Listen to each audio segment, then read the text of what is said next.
Thank you. We are continuing our teachings on 10 points of things that I would say to the body of Christ if I had them all assembled, every nation, every tribe, every kindred, every tongue in the year 2019. If I could address them at one time, there's things that I would say to them. This is point number 2.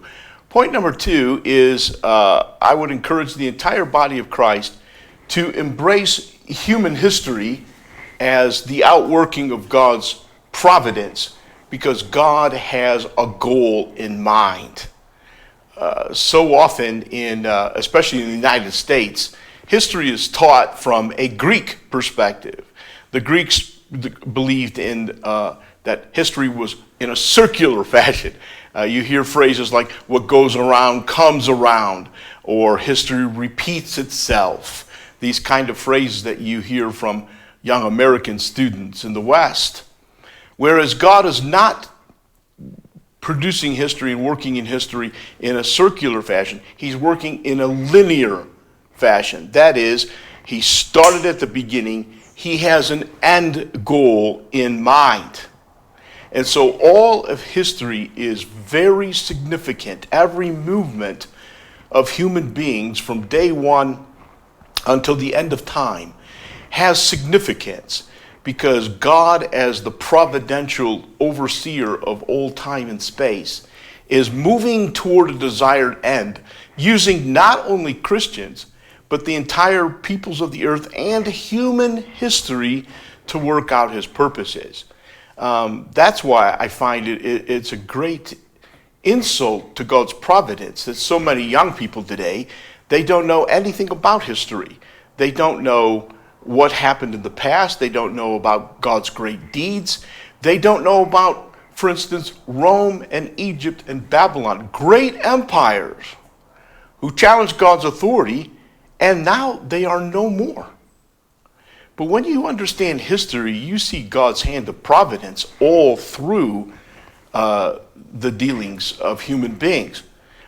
This is not just on a personal level. This is a cosmic level. God being the God of heaven and earth, he rules the nations with righteousness and justice. One of the famous little things that people without much understanding tend to say is, when a calamity happens, where was God? Where was God in this instance? Well, he doesn't have to answer to you, number one.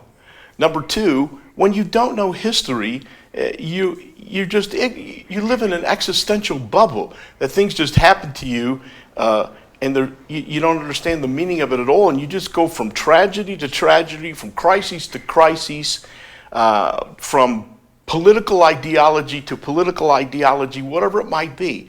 But when you understand history, you can see God's hand there, and you can understand his ways of providence far more clearly.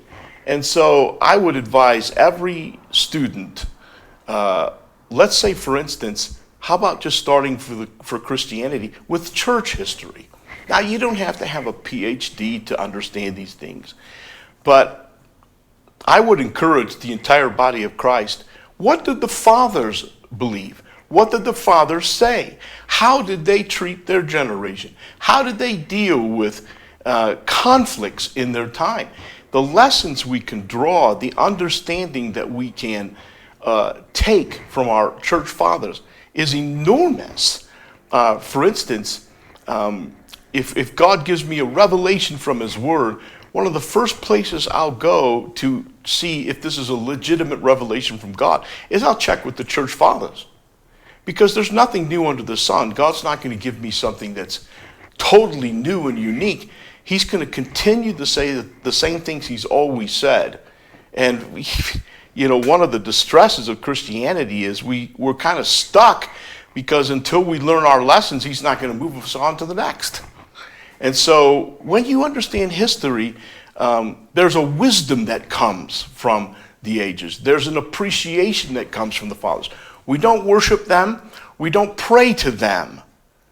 But do you know that a lot of the modern things that we're dealing with were already dealt with in the early church?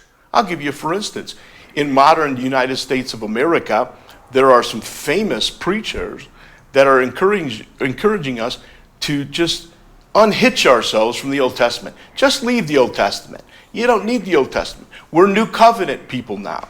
There's nothing for you to know from the Old. We have the reality now. You don't need to go to the Old Testament. Well, did you realize that's a part of a heresy that was judged, I think, in the 5th century, called Marcionism. There was a teacher named Marcion who was saying the exact same thing, that the God of the Old Testament was mean and he was difficult, but this God of the New Testament, this is where we are now, and it's all about love and it's all about all these things. No, you see, the Old Testament is 2/3 of the revelation of God to us. 2/3. The New Testament only makes up 1/3 of the Bible.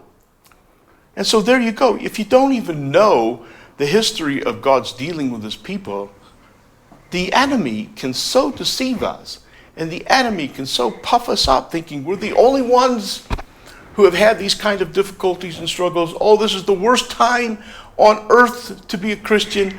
I beg to differ. That's a very poor perspective when you have no understanding of God's dealing in history. I take great encouragement. If you recall, whenever God wanted to encourage his people, he would tell them to remember something he did in the past. Remember, I freed you from Egypt. Remember, I rescued you from the Red Sea. Remember, I delivered you from the wilderness. Remember, I did this for you. I did that for you. And humans tend to forget. And I think the devil, this is one of his great tools. If he can cut us off from history, we don't know what God's doing. We don't know who we are. We don't know what we're doing. And so all we can do is be contemporary and deal with current issues and make stuff up as we go. Well, that's not how God has organized the church, the Bible, the body of Christ. He's organized us so that there would be one continuum of his divine providence that would go all through history, including us, that it can be said of us that we were faithful to God in our generation, and whether we bring them back or we go to sleep, we continue that progression and understand this, that should the Lord tarry, that many Christians in the year 3000 will be reading about us. We're making church history right now. And what will it be said about us? That we just chased our tail like silly little dogs, or that we were heading the path of God's teleological goal to finish his and accomplish his will, because that's what we should be doing with our lives as servants of the Lord. Thank you. We are continuing